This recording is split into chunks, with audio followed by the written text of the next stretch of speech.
Now, more personal note. We had an Israeli family of 6 arrive last week, and we have them housed. They're settling in fine. Don't know how long they'll be here. But they need our prayers. All right, they're all disrupted. You can imagine these 4 children ranging from 8 to 14.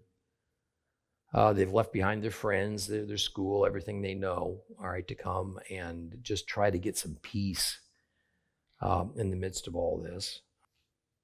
Moran Rosenblatt, that runs our Hope for Israel ministry over there, got some terrible news a couple nights ago that I can share with you. His nephew, Gilad, who's a medic in the IDF, was shot and killed in Gaza 2 days ago. So as you can imagine, the whole family is in mourning. And then Bob and Bunny Layton got some very bad news just about the same time, that some very good friends of theirs in the southern part of Israel that had been taken hostage were found murdered. All right, so it just goes on and on and on. And we can speak of finding joy in here and so on, but there's no joy in Israel right now. And I will tell you, this is a time to mourn with them. There is a time for mourning. There's a time for grieving with people, not trying to find some spiritual high ground at the moment. At the moment, there's just 7 million people that are very, very, very low. They're alone. Don't think for a second that they don't see the marches all over the world against them. From many that claim that the Hamas attack never happened. It was all contrived. And for so many of them, it's just like all the thoughts of the Holocaust come flooding back because of all the denial. It never happened. Everybody just close your eyes and pretend. Nobody would do such things. Well, they did. And this is when we must stand up. We have to speak. All right? And I say this over and over and over to you. All right? But don't be silent. In my own family, I had to take on a family member this past week to straighten him out on some things. Now, we're not enemies now. But I'm saying people don't know.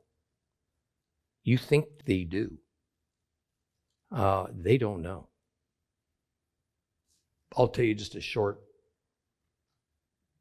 anecdote that when we put the Israeli family into this place, there was a neighbor that came out that Sharon knows, and she told him, she says, well, this is an Israeli family coming from Israel, and she wanted to know, oh, are they from Gaza?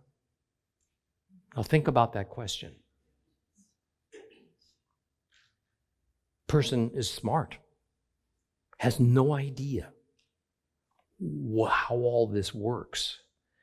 And I have a hunch your neighbors don't either. Do you? Have you taken the time to take a good look and really listen and learn as to what is really happening? Take a look at the history and so on. And that's why I try to bring it up every now and then. Some of our listeners will talk about it today. Next week, I'm actually going to take a couple of minutes to even try to explain to you what occupation means.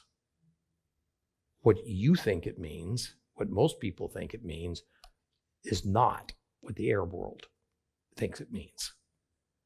And it's very, very important difference. I won't go into it today, but we're going to go into it next week. It's something we got to know. So there's a lot of prayer that needs to go up here for our Jewish, for our Israeli friends. Don't forget them. Don't put it on the back burner.